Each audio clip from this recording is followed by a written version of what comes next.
நான் என்ன சொன்னேன் அப்படின்னா, வீணை மடியில இருக்கு இல்லையம்மா, ஒரு கை இந்த பக்கம் வீணையை பிடிச்சிக்குது, இந்த ஒரு கை வீணை மேல இருக்கு. ஆமா இருக்கு, ஒரு கையில புத்தகம் இருக்கு, ஒரு கையில ஜெபமாலை இருக்கு அப்படின்னு சொன்னேன். இப்ப சொல்லிட்டேனா? சரி, சரிங்களா?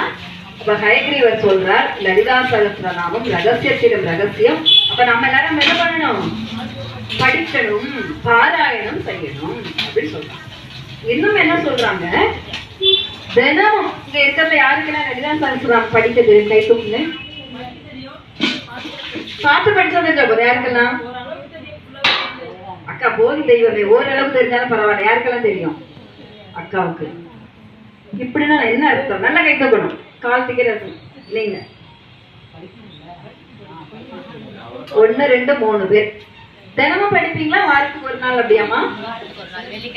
வெள்ளிக்கிழமை வெள்ளிக்கிழமை படிப்போம்.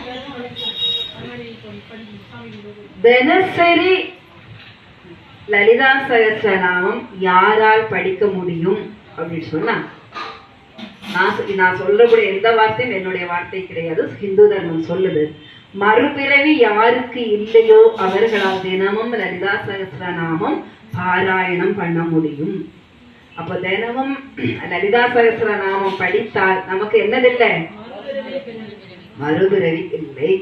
அப்ப தினமும் படிக்கணுமா? வாரத்துக்கு ஒரு நாள் படிக்கணுமா? விசேஷத்துக்கு படிக்கணுமா? இல்ல புத்தகம் வாங்கி வீட்டுல வச்சுக்கணுமா? அப்ப நம்ம வாழ்க்கையை முடிவு பண்றது ஹயக்ரீவரா நாமளா? சப்தமா? நாம தான். சரிங்களா? இப்படி நிறைய விஷயங்கள் ஹயக்ரீவர் நமக்கு கொடுத்திருக்கார். அவர் ஞானத்தின் அம்சம், ஞானத்தின் கடவுள். சரிங்களாமா?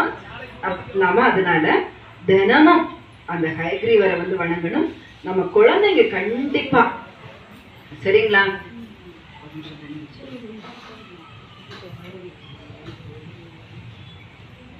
என் குழந்தை சொன்னா கேட்காது, என் குழந்தை கோயிலுக்கே வராது அப்படிலாம் சொல்லக்கூடாது. நாம வாரத்துக்கு 2 முறையாவது நம்ம குழந்தைங்களை என்ன பண்ணணும்? சப்தமா கோயிலுக்கு அழைச்சிட்டு வரணும். அவங்க வந்து விளையாடுறாங்களா, கவனிக்கிறாங்களா, அதெல்லாம் பற்றி நீங்க கவலையே படாதீங்க.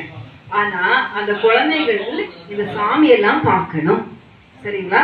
இந்த சாமியெல்லாம் பார்த்து பார்த்து பார்த்து அவங்களுக்கு இந்த சாமி நான் என்ன, ஏன் வழிபடணும், இதனால நமக்கு என்ன கிடைக்கும், அதெல்லாம் புரிய வச்சாதான் அடுத்த ஜெனரேஷன் இந்த கோவிலை காப்பாற்றணுமா வேண்டாமா? Very good. அந்த பாப்பாவை நல்லா கேட்டுங்க எல்லாரும். காப்பாற்றணும். அடுத்த ஜெனரேஷன் இந்த கோவிலை காப்பாற்றணும் சொன்னா நாம மட்டும் கோயிலுக்கு வரணுமா? நம்ம குழந்தைங்களை அழைச்சிட்டு வரணுமா? குழந்தைங்களை அழைச்சிட்டு வரணும். குழந்தைங்கன்னா கொஞ்சம் குறும்புத்தனம் பண்ணதான் செய்யும்.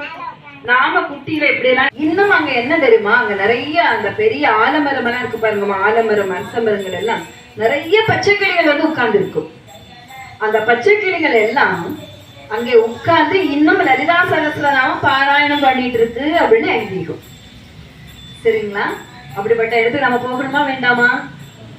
அந்த ஹயக்ரீவர் அந்த லலிதா சகஸ்ரநாமத்தை அகஸ்திய முனிவர்கிட்ட சொல்லும் போது அவர் என்ன சொல்றாரு அப்படின்னு சொன்னா, அகஸ்திய முனிவரே, இதை யார் உங்ககிட்ட கேட்கிறாங்களோ, லலிதா சகஸ்ரநாமம் சொல்லித்தாங்கன்னு யாரு கேட்கிறாங்களோ அவங்களுக்கு மட்டும்தான் நீங்க சொல்லி கொடுக்கணும்.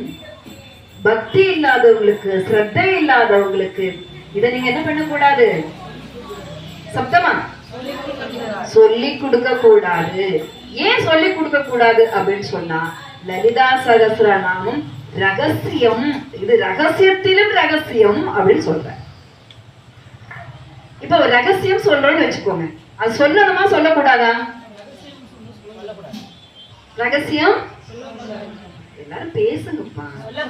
நான் அப்படியே பழகிட்டேன், என் முன்னாடி இருக்கிறவங்க அப்படியே பேசி பேசியே நான் பழகிட்டேன், அது என்னோட இயல்பு. ரகசியத்தை சொல்லணுமா சொல்லக்கூடாதா? சொல்லக்கூடாது. ரகசியத்தை சொன்னா என்ன ஆயிடும்? ரகசியமா இல்லாம ஆயிடும், பாதுகாக்கப்படாது. பாதுகாக்கப்பட்டால் அது ரகசியம் இல்லையா? இப்ப உங்களை பற்றி நீங்க என்கிட்ட சொன்னா அதை நான் சொல்லக்கூடாது, அதை பாதுகாக்கப்படணும். ஆனா லலிதா சகஸ்ரநாமத்தை சொன்னால் பாதுகாக்கப்படுமா, சொல்லாமல் இருந்தால் பாதுகாக்கப்படுமா?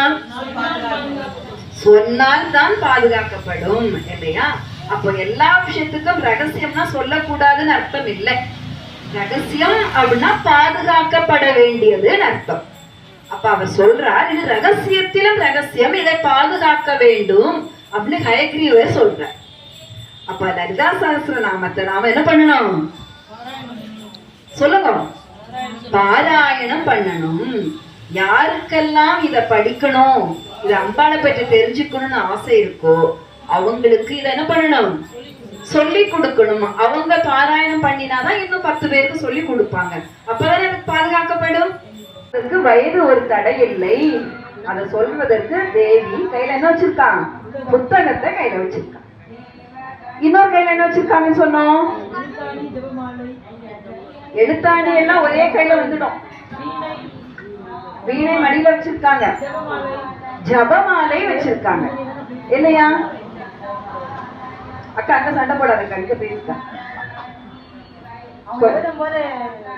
எழுதும் போது உங்கள்கிட்ட சொல்றீங்களா? அவங்க கையில எழுத்தாணி இருக்காதுக்கன்னா புத்தகம் மட்டும்தான் இருக்கும். எழுத்தாணி நம்ம தலைவர் திருவள்ளுவர் வச்சிருப்பார், அவர் பேச்சு எழுதுற மாதிரி வச்சிருப்பார். சரியா? இப்ப ஜபமாலை இருக்கு. அப்ப ஜபமாலை அப்படின்னு சொன்னா அப்ப ஜபம்னா என்ன தெரிஞ்சுக்கணும் இல்லையா?